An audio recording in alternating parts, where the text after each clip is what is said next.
এবছর মহালয়াতে কোন নায়িকাকে কোন দেবী রূপে দেখা যাবে চলুন জেনে নেওয়া যাক। জি বাংলায় আসছে নবরূপে দুর্গা, অর্থাৎ এবছর মা দুর্গার ৯টি রূপ দেখা যাবে। ইতিমধ্যে কিছু কিছু দেবীর সাজ আমাদের সামনে এসে গিয়েছে। এবছর দেবীর চন্দ্রাখণ্ডে রূপে দেখা যাবে অভিনেত্রী মোহনা মাইতি। এবার দেবীর শৈলপুত্রী বেশে থাকছেন ক্ষুদে শিল্পী বিশিতা নন্দী।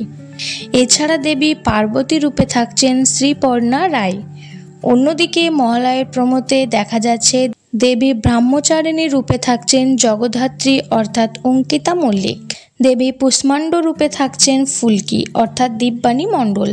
দেবী স্কন্দমাতা রূপে দেখা যাবেন শ্বেতা ভট্টাচার্য। দেবী কাকতানীয় রূপে দেখা যাবেন পর্ণা অর্থাৎ পল্লবী শর্মাকে। দেবী কালরাত্রি রূপে দেখা যাবে অভিনেত্রী আরাত্রিকা মাইতিকে। দেবী মহাগৌরী রূপে দেখা যাবে স্বীকৃতি মজুমদারকে। দেবী সতী রূপে দেখা যাবে সায়নী মোদককে। দেবী লক্ষ্মী রূপে দেখা যাবে ঋতুপায়নকে।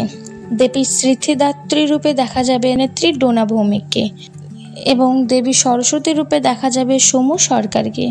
মহাদেব রূপে দেখা যাবে অভিষেক বসু। মহিষাসুর রূপে দেখা যাবে অর্ণব চক্রবর্তীকে।